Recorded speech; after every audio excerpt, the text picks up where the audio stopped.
In disaster management, there are some topic regarding to the structure of the disaster management authority. Before that, the main aspects of the disaster management: preparation, redemption, preparedness, impact of the disaster, response, resurgence, restoration. These all are the main aspect of the disaster management cycle. Preparation means the plan is prepared to minimize the destruction in any disaster. Redemption, that is plan for the minimizing the damage to the society and the country. जेव्हा भूकंप होत असेल तेव्हा त्याची पूर्व त्या भूकंपानंतरचं आता आपण काय केलं पाहिजे त्यासाठी एक प्लॅन, त्याची तयारी, त्याची अंमलबजावणी, त्यानंतर त्याचा पूर्वतयारीसुद्धा, preparedness, plan check out so as to get the quick response from the general public. सामान्य व्यक्तींकडून सुद्धा त्याचा एक प्रॉपर रिस्पॉन्स आला पाहिजे. इम्पॅक्ट ऑफ द डिझास्टर, त्याचा परिणाम, इंटेन्सिटी काय आहे त्यावर तसं व्यवस्थापन झालं पाहिजे. Response disaster is to give the immediately after the incidence, घटना घडल्यानंतर त्याचा रिस्पॉन्स हा प्रॉपर क्विक झाला पाहिजे. आता 2-3 दिवसानंतर जर भूकंप झाल्यानंतर लोकांना त्याच्या सुविधा मिळत असतील तर तो रिस्पॉन्समध्ये किंवा त्या मॅनेजमेंटमध्ये काहीतरी प्रॉब्लेम असतो. Resurgence is an important link between the emergency measures and the national progress. Resurrection is the stage use for the welfare and the rehabilitation of the nation. Restoration, this is an important link between the measures after the disaster and the national development. That step is useful for the progress of the nation and rehabilitation. भूकंप झाल्यानंतर त्या देशावर आलेली जी आपत्ती असते त्या आपत्तीचं एक proper restoration करणे, पुनर्निर्माण करणे, पुनर्स्थापन करणे, या गोष्टी आपल्याला याच्यात येत असतात. तर अशा पद्धतीने ही संपूर्ण रचना ही असते. एक स्ट्रक्चर असतं, त्या स्ट्रक्चरप्रमाणे त्याची ऑथॉरिटी काम करत असते. जर एखादी आपत्ती येत असेल त्याचं नियंत्रण करणे आणि कोऑर्डिनेशन म्हणजे समन्वय साधणे, त्याचं एक व्यवस्थापन ही पूर्ण देशापर्यंत कशा पद्धतीने केलं जात असतं. हा डिझास्टर मॅनेजमेंट ॲक्ट 2005 साली पास झाला. यामध्ये अगदी सामान्य माणसापर्यंत की गावच्या एका छोट्याशा कमिटीपासून कशा पद्धतीने तो वरून प्राईम मिनिस्टरकडून त्यानंतर चीफ मिनिस्टरपर्यंत त्यांना त्या ऑथॉरिटीला दिलेलं असतं. Management authority, state disaster management authority, district disaster management authority कलेक्टरकडे असतं. त्यानंतर तालुका डिस्ट्रिक्ट मॅनेजमेंट ऑथॉरिटी तर ती तहसीलदारांकडे असते. आणि विलेज कमिटी, विलेज लेवल, त्याला सरपंच लेवलवर असतात. आणि मग नंतर सामान्य पब्लिक असते. यामध्ये आपल्याला काही सोशल प्रायव्हेट ऑर्गनायझेशनसुद्धा सामावून घ्यावे लागतात. काही ऑर्गनायझेशन प्रिकॉशनरी वॉर्मिंगसुद्धा आपल्याला ते पुरवत असतात. System involved in the actual rescue and the rehabilitation work. आता ह्या सगळ्या ज्या सिस्टीम असतात जिल्हा पातळीवर, तालुका पातळीवर आणि गावच्या पातळीवर, या प्रत्येकाच्या एक सिस्टीम वर्किंग करत आहेत. तर अशा पद्धतीने ह्या रचनेद्वारे संपूर्ण आपत्तीपर्यंत पोहोचता येतं.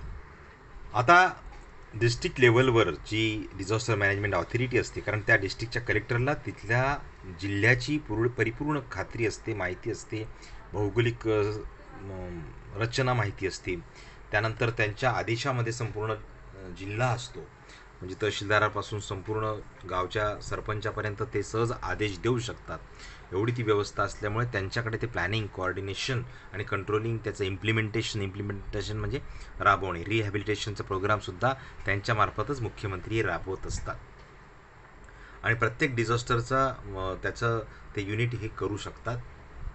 जिल्हा पातळीवर एक स्वतःचं असं एक युनिट असतं, ते युनिट काम करत असतं.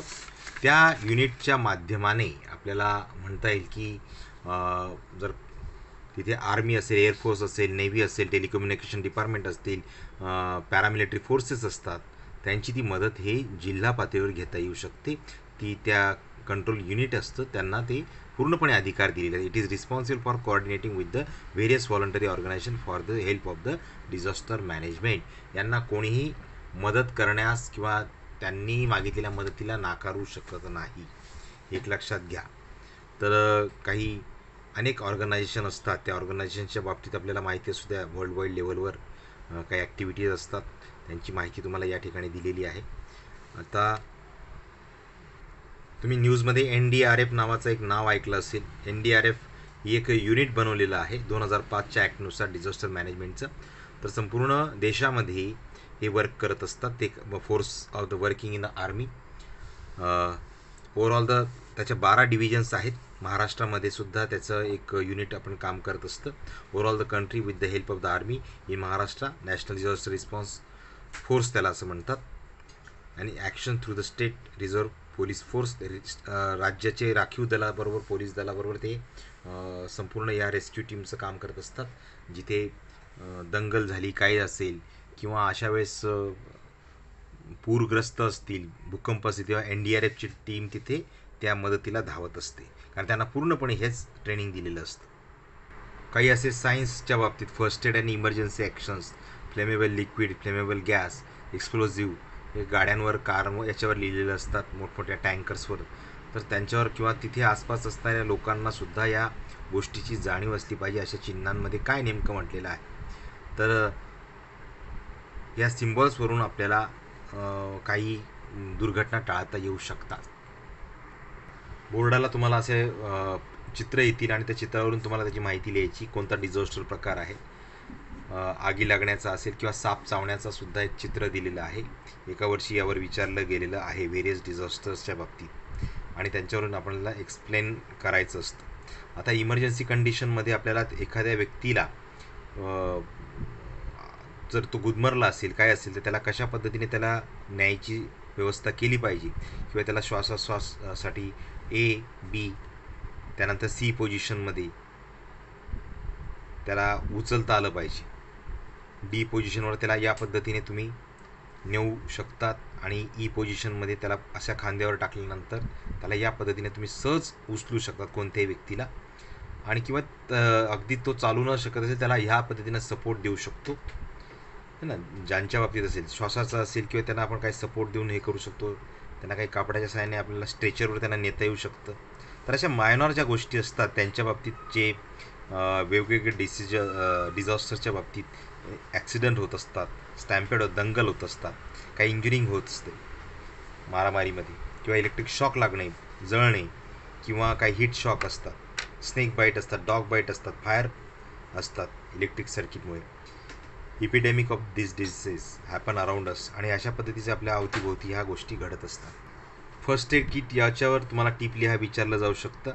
ते फर्स्ट एड किट आपण सहज कुठेही घरी बनवू शकतो आणि अशा प्रत्येक ठिकाणी ते त्याची आवश्यक त्याच्यामध्ये काही ज्या गोष्टी दिलेल्या आहेत जवळजवळ 17 गोष्टी आपण त्याच्यामध्ये ठेवू शकतो आणि हे उपयोगाच्या गोष्टी आहेत.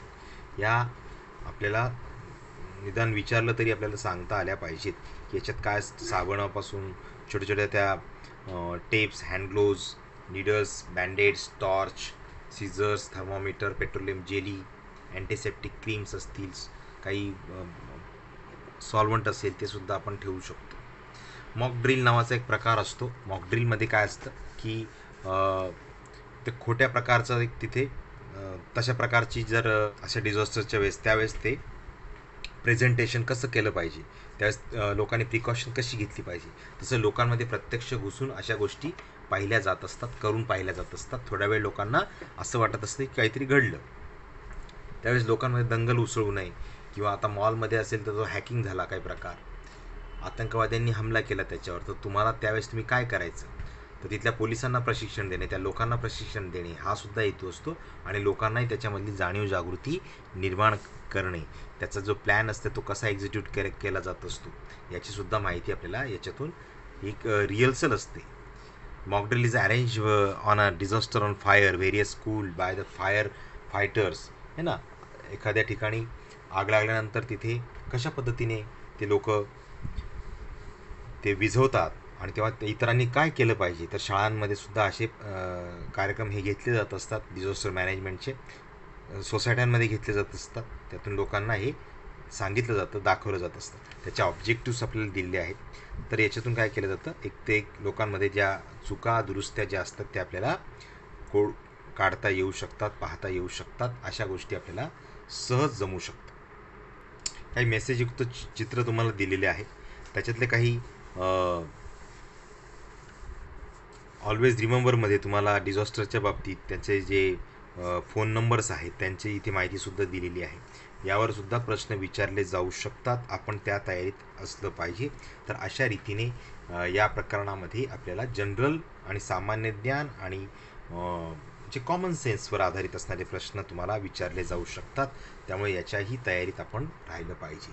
अनेक सिम्बॉल्सची माहिती तुम्ही इथे घेऊ शकतात. काही डिझास्टरच्या बाबतीत सुद्धा दिलेल्या आहेत. काही चित्रांमधून तुम्हाला काही विचारले जाऊ शकतात. आणि आपण समजतो तसं नाही, पण काही या प्रकरणाची तयारी करावी की नाही, तर या प्रकरणाची तयारी तुम्ही केलीच पाहिजे. किमान 4 ते 5 मार्काचा बोर्डामध्ये प्रश्नांचा समावेश हा असतोच. तर अशा पद्धतीने आपण या ठिकाणी या प्रकरणाचा वेध घेतलेला आहे. धन्यवाद.